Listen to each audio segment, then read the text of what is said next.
Howdy, folks, and welcome back to another episode of TASB Talks, the podcast bringing you the latest happenings and insights into Texas public education.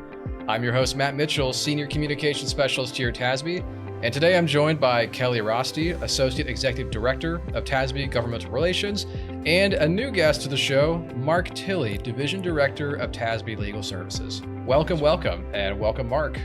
Yeah, thanks. Long-time listener, glad to be invited. And Kelly, the other day we were talking about having call-ins to the show, and now we sort of have a call-in, a live in-person call-in, so to speak. So Mark, we are excited to have you on the show. And we are also excited because we are through the legislative session, and I'm going to knock on wood. Hopefully there's not another special session called. I won't say that too loudly. So we got through the legislative session and we got through TexEdCon, and that means we have a lot of things to get to.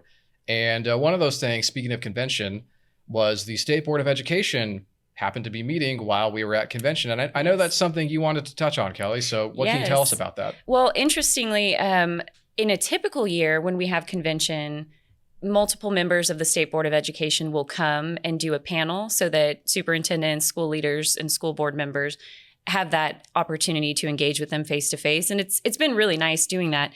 Unfortunately, this year, our convention overlapped with their board meeting. So we were, of course, busy doing convention things, but trying to keep a close eye on what was moving through.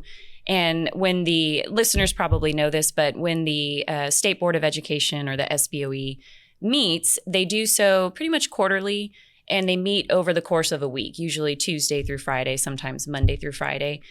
So they have portions of the meeting where it's the full board, portions where it's their committee work, and then they always wrap it up with the full board taking final action.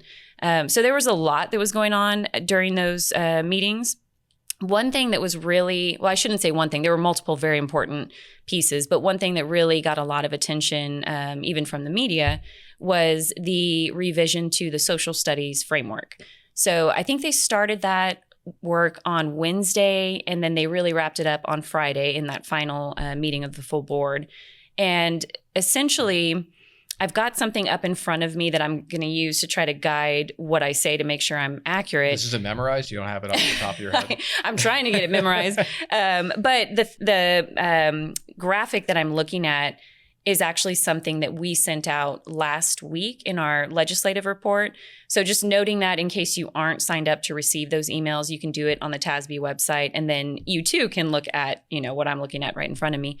So what they ultimately adopted is a change to the overall framework for social studies. And there are next steps that will still have to come from this. That's just the framework of what are we going to teach from the social studies coursework in K through second grade? What are we going to touch on in third grade, and so on up through the higher grades.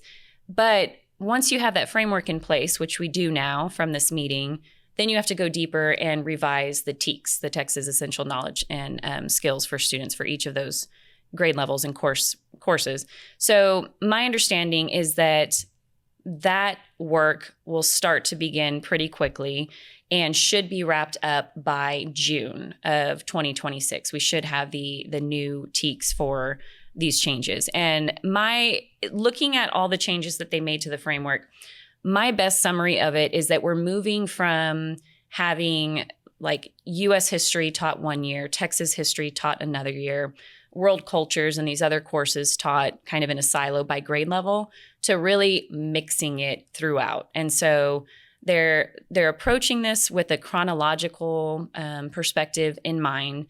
And a lot of the coursework will be really heavy on Texas history. So that's kind of the big takeaways are that it's a lot more Texas history, minimizing to an extent some of the other U.S. history and world history and cultures, and that it will be woven throughout, mixing in Texas history with U.S.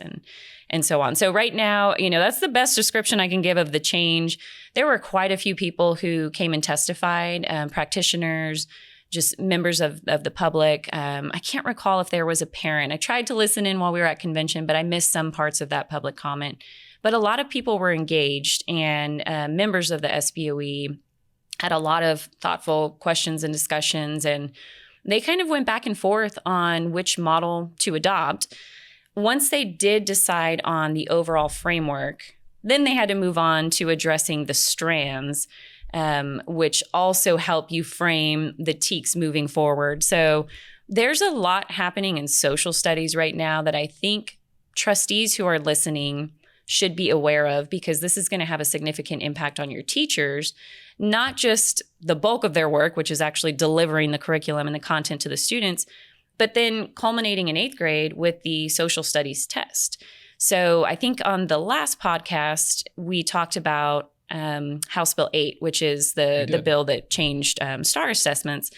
There was discussion about eliminating the 8th grade social studies exam, because the federal government does not require that particular one. So it was up for discussion. It was on the chopping block. But ultimately, state lawmakers decided to keep the 8th grade statewide assessment. So now that we're changing social studies, the entire framework and the TEKS, that is obviously going to change what that 8th grade social studies exam looks like. So more to come on that. And right now, the next big thing to watch with this is just the TEKS development. So I'm going to throw another acronym at you. I understand the State Board of Educator Certification, that's SBEC, also met. Yes. During that time. They met after. I think that now everything's a blur now. It was last week. Yeah. Yes. So they met, and same thing. They met over multiple days, 2 days, covered a lot of ground. One thing that stood out to me that I think our folks definitely need to know about is in the regular legislative session, we passed House Bill 2, the big school funding bill. And within that, before it was finally adopted, there were multiple iterations of the bill. Somewhere along the way in the process, there was one version that was going to remove from the overall teacher incentive allotment structure, or TIA, it was going to remove the option for teachers who are nationally board certified to receive the additional funding through TIA. And I think right now in Texas, we have like 1,400 to 1,500 teachers who are nationally board certified, and they're drawing down that TIA funding. Ultimately, the bill passed with keeping them in, but the bill does task SBEC with reviewing that to see, do we want to continue allowing nationally board certified teachers to qualify as one of the categories of TIA. And so they took that up as preliminary discussion in this meeting. They are forming a subgroup that is going to produce a report in November, I believe, and then a subcommittee of SBEC will review that in December.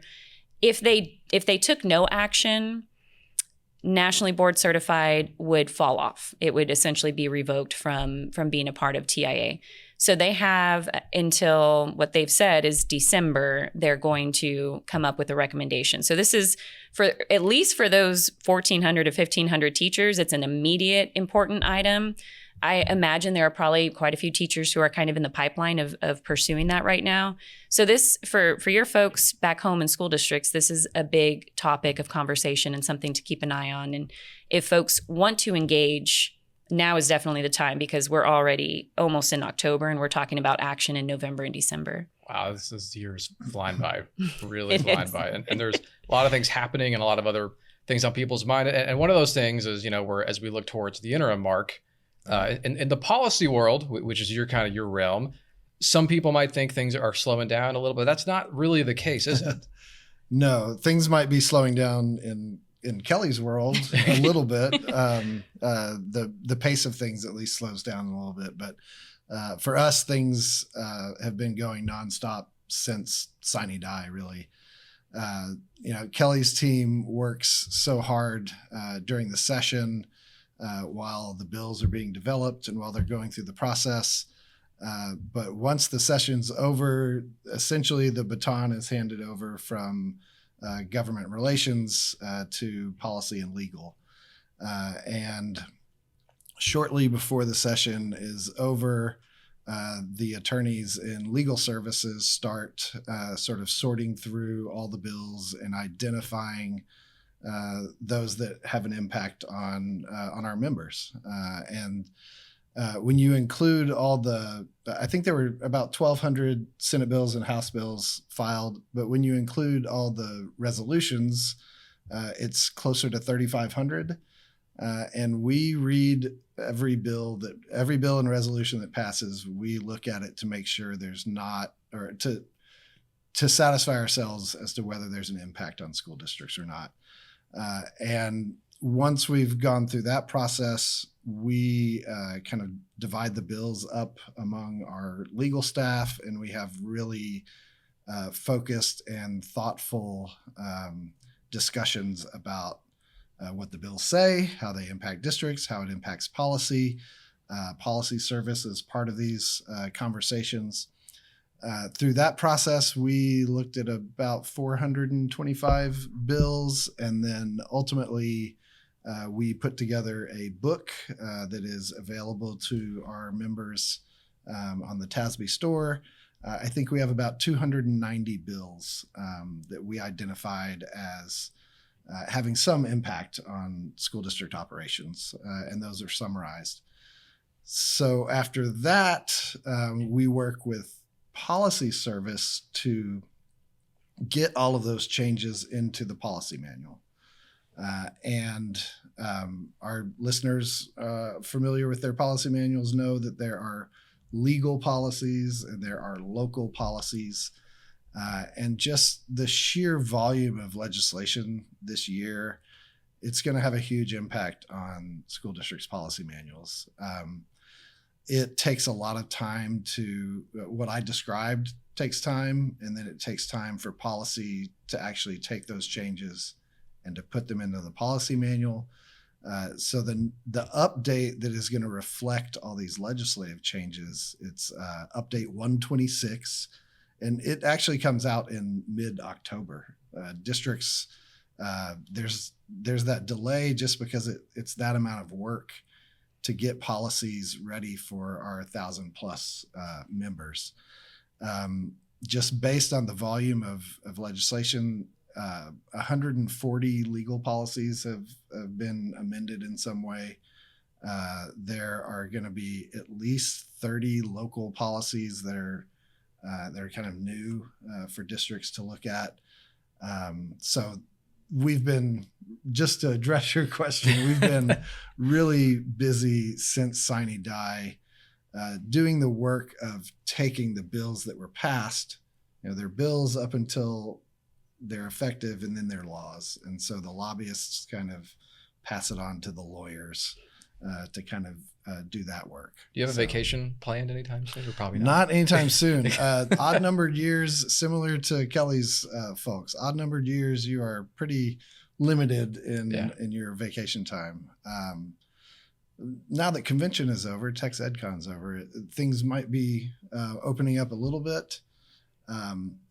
In addition to the policy work, though, legal services is trying to help members understand what the laws require to operationalize a lot of these things. So we have a telephone service that if you're a member of TASB, you have access to lawyers. And there was a stretch of time there where we were just answering 30 plus calls a day from school districts. Just how do we do this? How do we comply with this requirement in this law?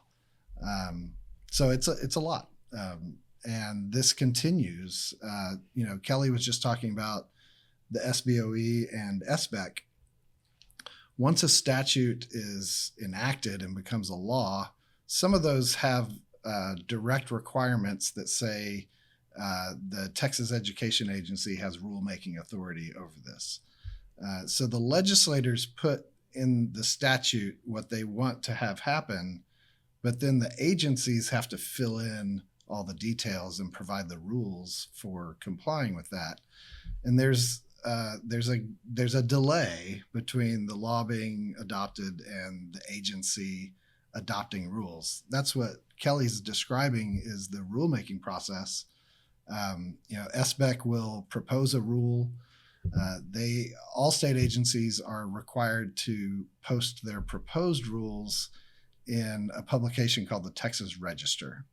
That is something that the Secretary of State kind of has authority over. and there's at least a 30-day period where the public can comment on those rules.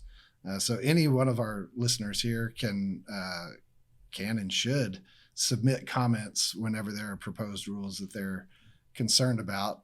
The SBOE actually has an opportunity for people to come do public comment, Yes. do their comment in person rather than in writing.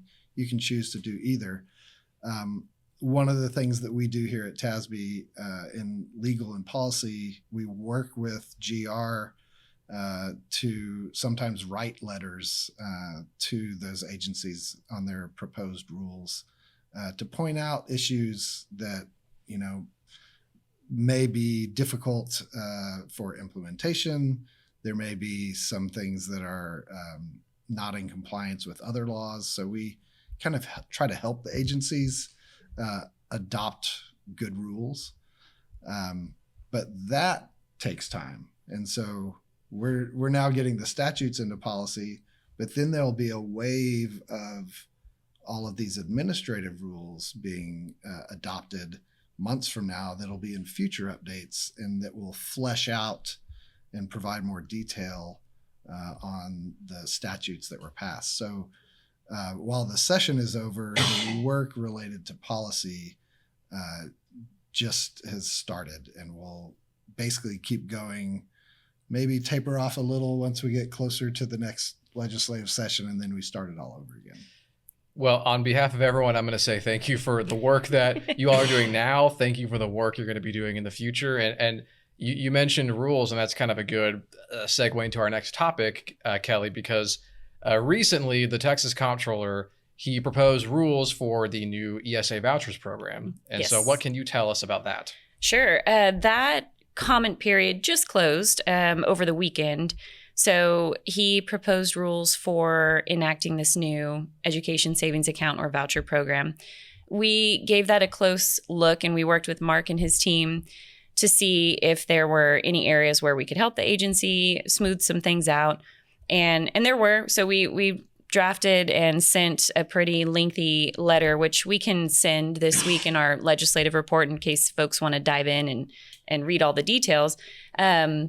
A few things that I think are worth mentioning from our review of those proposed rules. One item that stood out, the bill that created the ESA program specified a lot, because it's a big bill, but it specified in one area that parents of participating children have to agree to a number of things.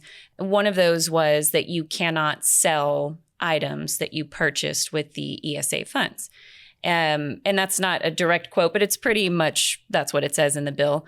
So now that the agency, now that the comptroller is doing their part to draft these rules to really get into the weeds of how this thing's going to work, what we saw in the proposed rule was a statement that said parents have to agree not to sell those items within 12 months. So that to us stood out as like, well, that doesn't seem to us to reflect what the bill says. So we recommended revisiting that. There are a couple other things like the testing requirements. Now that we know what House Bill 8, the big star bill for public schools, looks like, and we know what the ESA bill says, which is that private school students who are participating in the ESA program have to take a norm referenced assessment in those grades 3 through 12.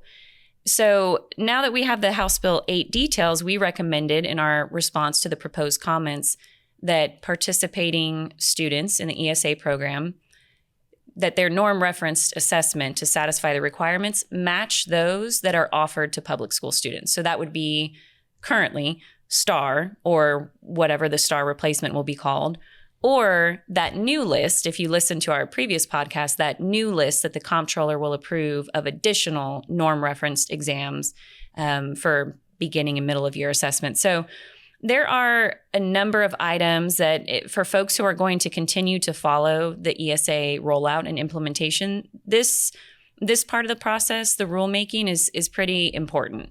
This is really going to define how rules work for the parents, how the certified educational assistance organizations, who will be kind of the middleman between the state and the parents, how they're going to operate. We had some recommendations there, such as requiring conflict of interest disclosure forms. Virtual learning, there were some items in there that we thought are worth considering, in particular, whether or not the intent of the bill was to allow for asynchronous and synchronous instruction. My read of the bill, when compared to the public school virtual bill that passed, is that the ESA bill does not appear to specify that asynchronous instruction is allowable.